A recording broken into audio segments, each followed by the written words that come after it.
This is definitely the camo of all time. They ended up dropping that new event into the game. Honestly, I can't even remember what the event was called. There's two different types of events in MW3. You have the ones where they just make you go into the game and grind out a bunch of XP, and then you have the other ones where they make you do challenges. If I'm gonna be honest, I actually kind of prefer the ones where you have to do challenges. But as you can see, I mean, like, you know, it's fine. Like, it looks cool and all, but it's definitely one of those things where you have to get it in the right lighting. Like, right here, like, it actually looks pretty cool. You got, like, some of the dry blood smeared across it and the barbed wire design, but then, like, when you go into a dark area, it's just kind of like, yeah, I don't know, like, sort of disappears almost. Like, yeah, sure, the white, like, barbed wire design still sticks out, but I mean, I don't know. Okay, so it's called the Walking Dead Fear the Living event. But you come in here, you got the Brave Man sticker, the double XP token, the red machete large decal, a double weapon XP token, the Lucille char. Oh, that's actually pretty cool. I didn't even notice that until now. I'll definitely be rocking that one in game. Pearl's favorite large decal, the Sheriff Deputy Rick emblem, the Don't Open Dead Inside calling card, the double battle pass XP token, and then the Barbed and Dangerous camo. And thankfully, this isn't like the Magma camo where you need like 1.4 million XP. You literally only need 293,750 XP.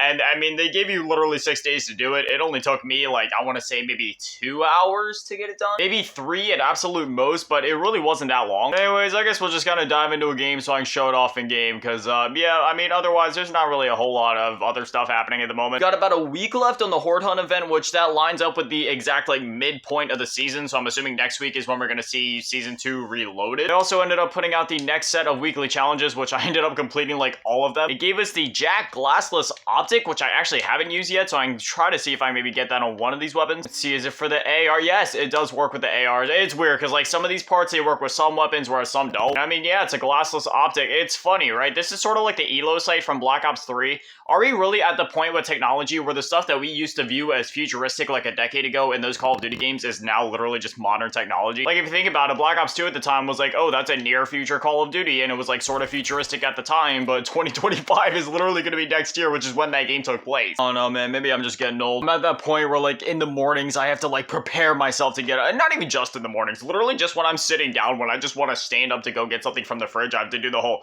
1 and 2 and 3 and then get myself up. I mean, like, yeah, you can see it here on Stash House, like when the light's going and everything like that, like, yeah, it looks good. I don't need every camo to be some ultra animated spectacle or anything like that, but I mean, like, you know, I think this is one of those camos that's gonna end up growing on me, because really this harkens back to like the Black Ops 2 era of camos, for example. You remember we had like dozens of those like $2 DLC camos in the game, where it was just like, hey, it's a cool design. It wasn't necessarily something you needed, but when you did get it, you were pretty happy with it, just because, you know, it was like a cool little camo you could run around with, and it looked pretty cool. And yeah, this is definitely along the lines of that. Same with a lot of the other camos that we've seen in this game so far. One of the other ones that comes to mind would be like the Dragon Scales camo that we had a little while ago. Like, that definitely reminds me of something that we would have saw back in like Black Ops 2. I'm really hoping we get some sort of zombies content with Season 2 Reloaded, because it's kind of funny, right? We've had this whole zombies themed season, and yeah, we've had a lot of zombie center content in multiplayer and Warzone, but we haven't actually had any new zombies content. And obviously leaks and rumors are, you have to always take that stuff with a grain of salt, and half the time I don't even follow that stuff. I only hear about it because it pops up on my Twitter feed or in a YouTube thumbnail or title. There has been people saying that there might be content coming with Season 2 Reloaded, but at the same time, there's also been a lot of stuff floating around where, hey, they're kind of just dropping support for MWZ for some reason, which is really bizarre. Because you gotta figure MWZ was making Activision a decent amount of money, because it was an insanely popular mode for the time that it was getting support. Anytime a new update came out for it, or any sort of new content came out for it, like, there was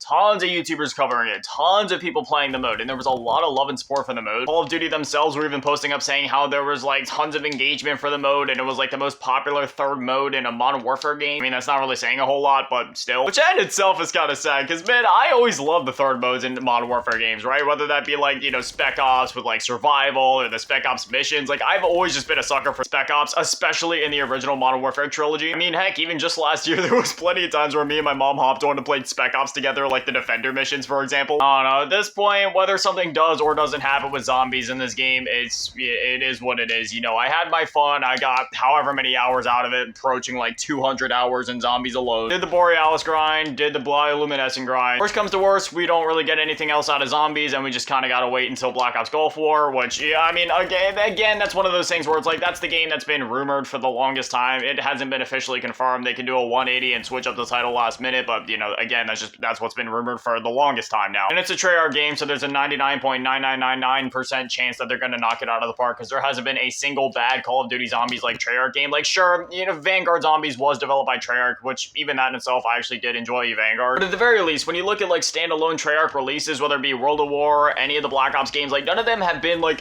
genuinely terrible. Sure, there might have been a few missteps with some of the games, like Black Ops 4's perk system was a little iffy, for example, but like beyond so small stuff like that, like for the most part, Treyarch games are always just solid in the zombies department. I mean, even beyond that, like Treyarch games are just always solid, like across the board. Sure, Black Ops 3's campaign might have been a little questionable. Black Ops 4 didn't even have a campaign, and Blackout was actually like my favorite Call of Duty Battle Royale, though. Maybe I'm biased, but across the board, I just feel like Treyarch always knocks it out of the park. They're just an amazing Call of Duty developer. I mean, even beyond Call of Duty, you know, I've been playing Treyarch games since before I even started playing Call of Duty games. Like back in the day, I used to play like the licensed Spider-Man games on the PS2, and those were developed by Treyarch. Spider-Man 2, still one of my favorite Spider-Man games of all time, the original Spider-Man 2 from 2004. And I still remember when I walked into a GameStop and picked up that game. It's just, oh man, one of my favorite memories. Going home, popping it in, swinging through New York for the first time, because that was the first Spider-Man game that had like a true open world. Not to mention the fact that Spider-Man 2 is just one of my favorite, not just superhero movies, but movies of all time. Doc Ock is also one of my favorite Spider-Man villains of all time, definitely in like my, like the upper echelon in my opinion of Spider-Man villains. So yeah, just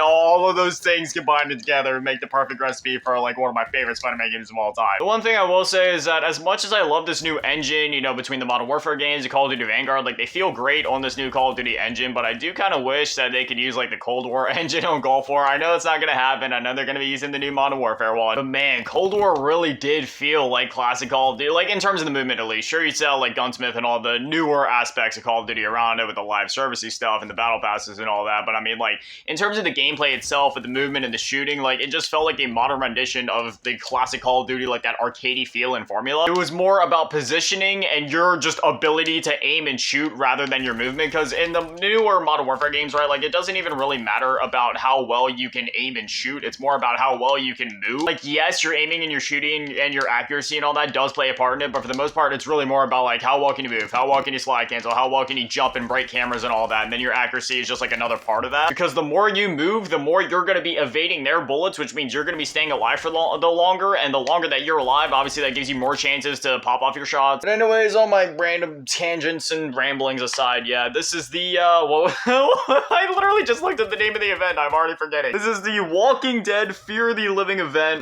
Yeah, that's all the rewards, that's a new camo, and it's pretty cool, but yeah, besides that, we got about a week. I'm assuming maybe it'll be longer, because last time they didn't even drop the Season 1 Reloaded event, or the Season 1 Reloaded update until, what was it, like the last 3 weeks when there was like 21 days left in the season, so I think they're going to be dropping this one a bit sooner, but we'll see, because it was quite obvious that there were some things just going wrong behind the scenes, because even by the time the Season 1 Reloaded did come out, it was just, it probably shouldn't have come out. But hopefully Season 2 Reloaded will be able to launch in a bit of just a better state overall, and hopefully that'll be out by next week. But again, if they need to push it off to where there's only 3 weeks left in the season and then they drop it, I'd rather have them do that so then we don't have another Season 1 Reloaded repeat. I always go for that, not only with like updates in video games, but just video games in general. Like, I don't care how many times an update or a game itself needs to be delayed. I'd always much rather a game to be delayed, or an update be delayed, or whatever be delayed until it's just ready to come out. There's no point in rushing a product, because a consumer will always remember the state that the game launched in, or the state that the update launched in, more than the content itself. Like when you talk about Cyberpunk 2077,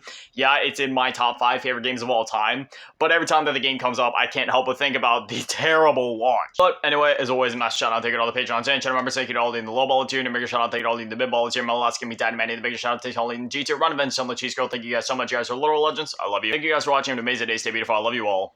Peace.